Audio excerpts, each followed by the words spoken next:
Hello everyone, here's my face in case you've forgotten what I look like. Interesting story. The other day, a friend of mine who's learning to fly got his check ride scheduled for next Thursday. He asked me if I would fly with him and maybe point out some of the things he's doing wrong, if anything, or teach him a couple of tricks that I might have picked up in my learning experience. And so I agreed. I said sure.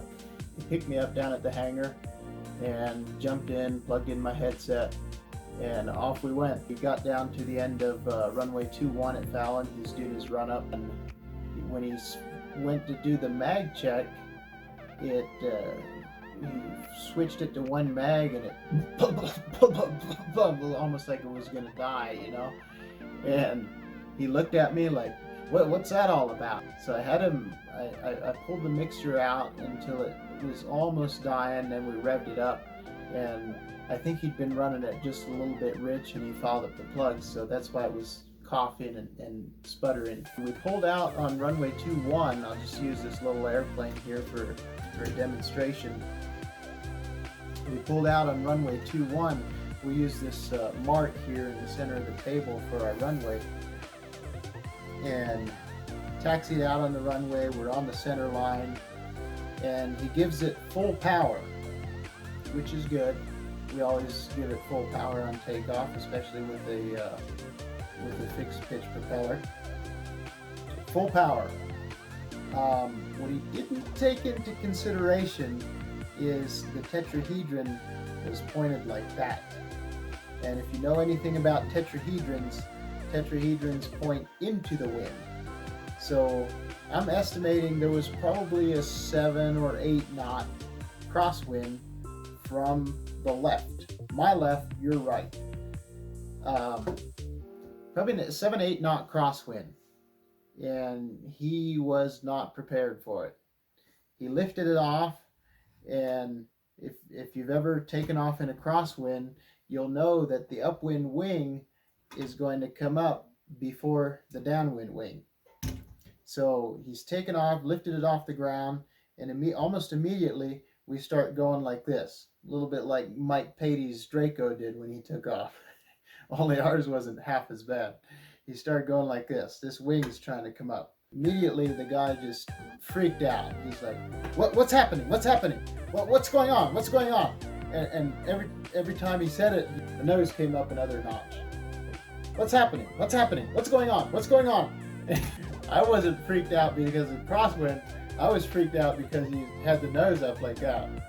And I glanced over at the airspeed indicator, and I seen the needle go, and I pushed the nose down, get her flying again, and we're only a foot off the ground. But now, if this is the runway, we're over here like this, and this wingtip is clipping along right above the marker lights on the side of the runway. And so got her flying again, and level, and get it over on the runway again. And he said, what happened? What happened? And so I explained to him, and frankly, I can't believe the guy's going in for his check ride and he wasn't familiar with crosswinds. That just blew my mind.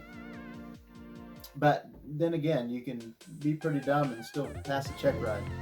So I explained to him that the crosswind, and he didn't correct for it before he lifted off the ground, so it was a lot more work to get it corrected after he lifted off the ground. So one of the exercises I did with him, we flew around the patch, came back around, and we lined up on 2-1. He landed. He bumped it down, and he was good landing. And I said, okay. He pulled up the flaps, got the airplane cleaned up, ready to go. I said, okay, take off, and as you're taking off, I want you to lift up your right wing.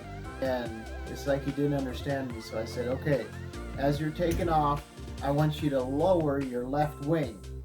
Okay? So he's rolling, and we're gaining airspeed. I said, lower the left wing. So he moved the yoke a little bit. And I said, more. And so he moved it a little bit more. More. I said, more, more, more. And finally, we're up on one wheel, and he's got the right wing sticking up in the air, and the left wing is down, almost touching the ground. And I said, okay, don't touch the ground with the wing, but just hold it there.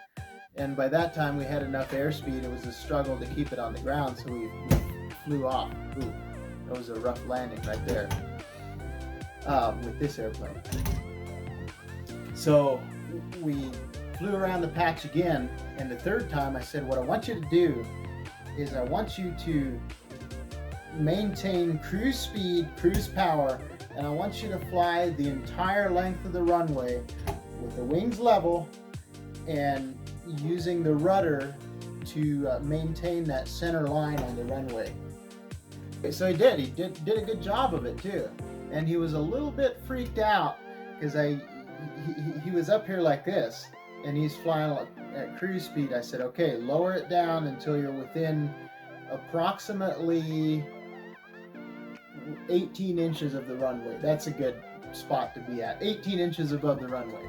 So he's up here like this. I said, down, down, down, and he kept bringing it down, and he's just, his knuckles are white. He's whiter than a sheet, and he's flying this thing down the center line of the runway.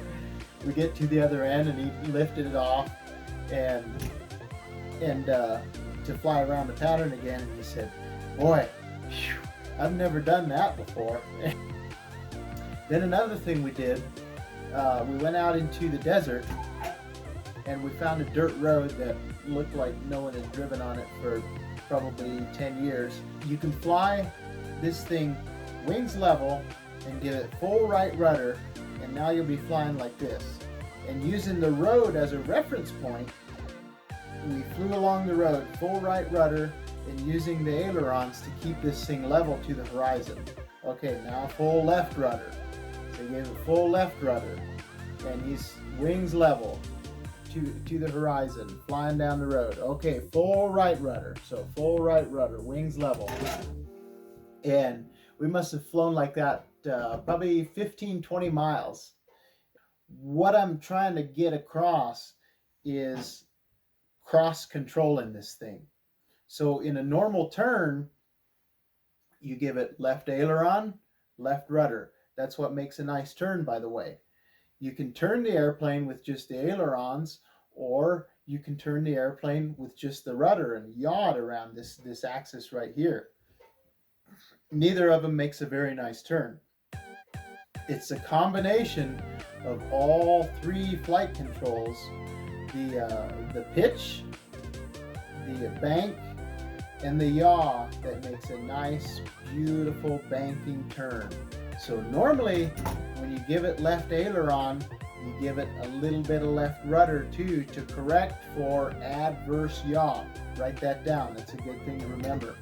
The rudder is to correct for adverse yaw.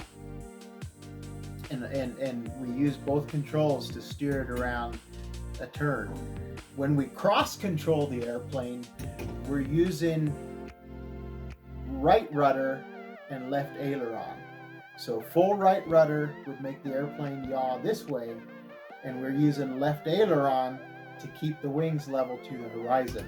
And that's exactly what you're doing when you come in for a crosswind landing. And I still remember the day that crosswind landings finally clicked in my thick skull. And it was one of them windy days where the wind is blowing straight across the runway, and I'm out with my instructor. His name is Walt, by the way, and we're practicing crosswind landings.